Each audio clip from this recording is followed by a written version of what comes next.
block out what your competitors are thinking.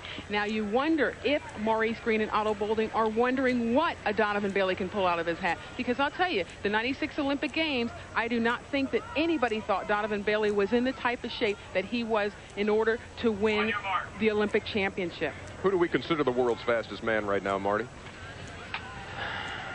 I consider the man who wins when the top 3 or 4 guys get together. He is that man until he gets beaten again. Other people will say whoever holds the world record is the world's fastest human. But I say only the present counts and only the future is important. Hey, let me write that one down. Yeah, I like that. I was just thinking, I was like, hey. They get set. Donovan Bailey has a new coach now, too. Former LSU coach, Lawrence Seagrave, he's been working with. Now, don't be afraid if Donovan Bailey does not get out fast. He closes very quickly. Oh, we saw that in Atlanta in '96. Nope. We'll have to reload. That was Greene Surin of Canada in lane 1 who made the jump. Now, if I think like an American and I'm into conspiracy theories, I would say that Donovan said, look, Greene, I'm not going to go hard the first time you jump. Make them all use a little bit of energy. I've been thinking about this too much. You've been watching Mel Gibson. You saw that movie Conspiracy. Hey, the phone's for you. It's Oliver Stone. Well, you know, people have been discussing this for 4 months every day on the internet. So there's a lot of theories. I have to say, though, when you get in a situation like this and there's some cash on the line, I think that people get down on the blocks to win any way they can.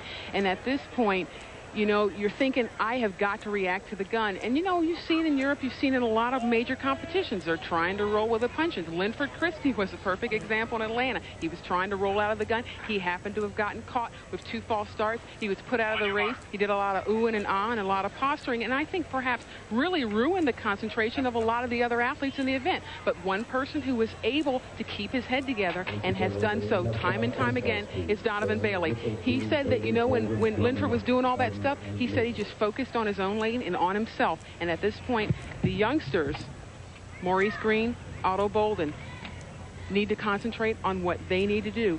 Focus again on the sound of the gun.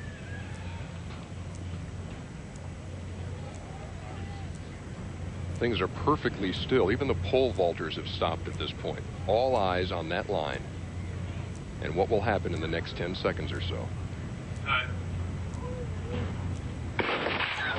It's a fair start. Horrible start for Donovan Bailey. Maurice Greene in 3, and his good friend Otto Bolding, and it's Maurice Greene.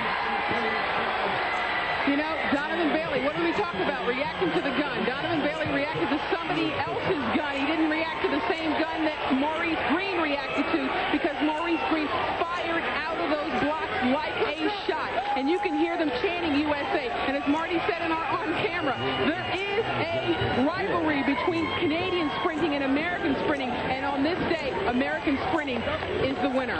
Donovan Bailey of Canada crossed the line, and about 25 meters later, sat down, head in his hands. Now he's up. He shut down at about 80 meters, which you hate to see, because you don't want him to say, well, I had a bad start, or... Well, he won't have to say that. He did. Well, I just hope he doesn't come up with excuses. I don't think he will. And you know what? Right there, you could have actually called that a jump of the gun. Did you see the reaction? Tim Harden jumped a little bit. That could have been called a false start. But at this point, you see Otto Bolding in the middle of your screen from Trinidad and Tobago, and Maurice Greene in lane 3, already well out front. Donovan Bailey knows that he is clearly out of the race and just kind of trots across the line. But at this point, you see John Drummond also out well, but that is Otto Bolding leading the way right there as Maurice Greene on the inside moves through. The most important part, again, about the 100 meters is another point. You must stay relaxed in the latter parts of the race. Don't let anyone ever tell you that you can run faster and faster throughout the whole race. Once you get about 60 meters, your top speed is gone. It's the person who can stay relaxed at that point. Otto Bolding, good friends with Maurice Greene. You saw them celebrating together. And John Drummond's with them down there, and so is Craig Sager.